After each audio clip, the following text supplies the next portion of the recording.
probably knows our guest today because she has a very impressive list of television and film credits, and she, including 12 seasons starring on the television series Bones. Her name is Emily Deschanel, and she is famous and smart and interesting. But perhaps to you and me, Dotsie, the most important thing is that she has a huge heart. She's been vegan way longer than both of us, too. So there's a lot that we can learn from her. Emily became vegan 25 years ago, and I see her a lot at, I don't go out much, as you know, but when I do go out to an animal or a fundraiser or something, I get to see Emily. Emily doesn't know go to it, galas. but that's the reason I go. It's just I can see Emily. But she's on the board of Farm Sanctuary, and she also lends her name to the Adrienne Shelley Foundation, which supports female filmmakers. And she's got 2 young kids, and I want to talk about that because we don't often have guests who have kids and are raising them very almost vegan. And she's actually picking up her eldest son from school after our podcast. I was really lucky that we were able to get her today. And so thank you, Emily, for being here. I'm so happy to me. be here. I love seeing you at all the events. Maybe one of the reasons why I go as well. Oh, there you go. You guys are cute.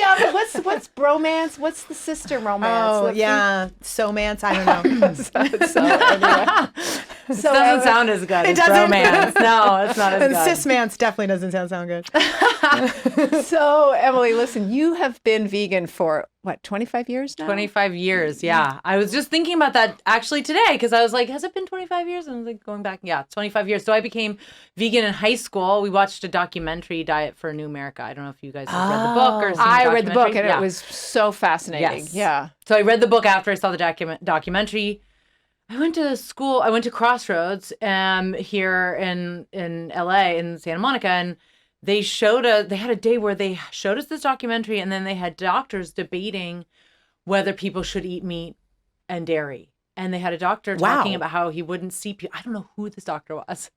He's probably somebody we know now, or maybe not. But he said he wouldn't see people who ate meat and dairy because it was not healthful for them to eat that.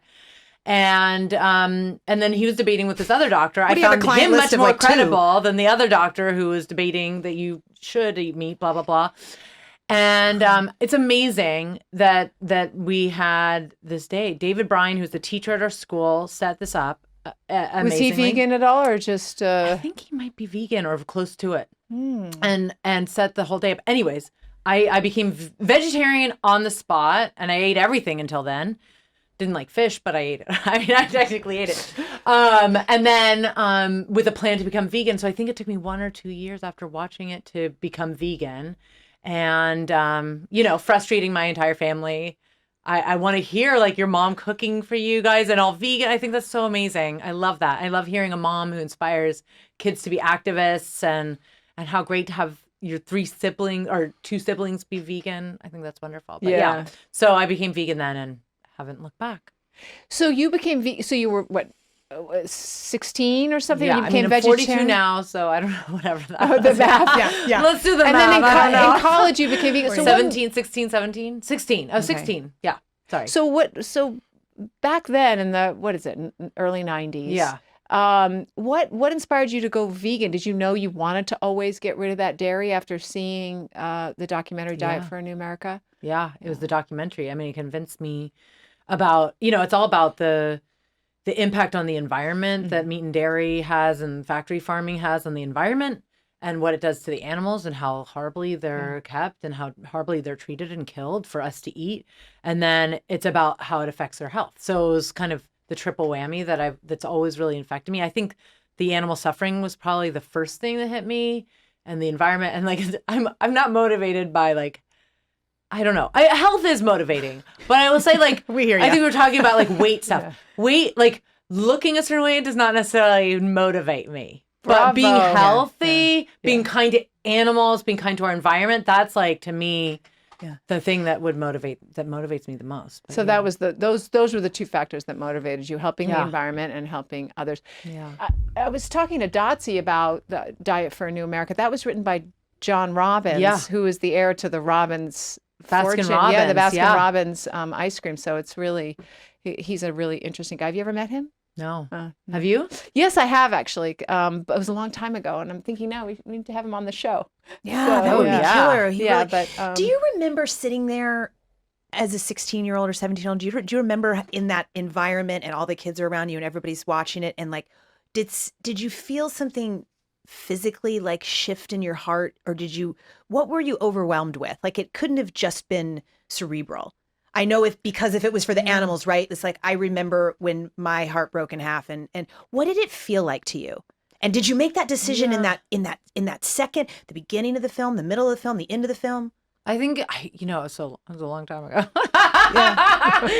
I'd like to think it was yesterday, but yeah, no, I mean, I don't fully remember even watching. I just remember the decision. I mean, I think it physically affected me in that, like, your heart breaks for these animals. So I think, like, and that was the thing that hit me the most, was these animals being treated like that.